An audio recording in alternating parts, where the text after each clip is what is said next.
I think what FoFA has become is, in effect, a rallying point for me personally, but I think for advisors in general, around actually believing the value that they do deliver. Because advice, when done well, transforms people's lives, and yet that message never gets out anywhere. You don't read about it in the newspaper, but in client files and in relationships between advisors and their clients, it's happening every day. And that's the thing that we need to get through into the marketplace, into the minds and the hearts of the people who are making decisions, the government, the regulator, and so on. When we get that happening, when that evidence is there, then people start to say, you know, financial advisors are a critical part of my life in the same way my doctor is, in the same way my accountant is, my trusted lawyer, and so on. And that's nirvana, that's where we've got to get to. But because we're so far behind the 8 ball in terms of the way we're perceived, it takes a lot of heart, takes a lot of courage, and it takes a lot of talking so that people start to get that sense of belief and that sense of direction. That's what drives me through this FoFA debate. Our view is that they've overcooked the legislation, they've overcooked the issues, they've tried in a sense to be too tricky, and our view is that trickiness is in fact not serving the national interest, it's serving the sectional interest, in particular of the industry funds.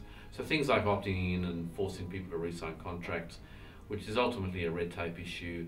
It's a paternalistic and patronising approach by the government, in a sense assuming consumers don't know how to make and assess value in their own way. So that's an overcook of the issue. There are those in the industry, the AFA included, have spent a lot of time in the entrails of FoFA. Frankly, that's not the main game. You know, the main game is advisors seeing their clients day in, day out, and I hear that a lot from members who are saying, on the one hand, we've got to fight the FoFA fight, on the other hand, it's time to position way past FoFA. And I know that within the broader marketplace, certainly the AFA community, there are many businesses that are already post-FoFA insulated. They've got their pricing clear, they've got their proposition clear, they've got clients who know what they do and value what they do. For those practices, business values are probably going to go up because they're probably more profitable and sustainable businesses with a far better client proposition.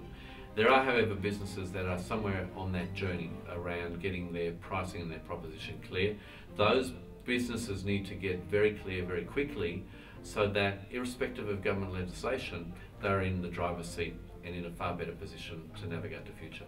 I think in a democracy, and frankly this is the wonderful thing about Australia, is there is a debate out there.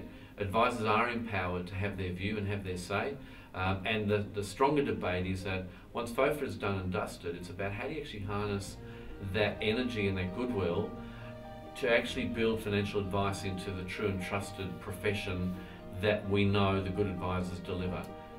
Maintain the rage on FoFA, but focus on the future and focus on your clients.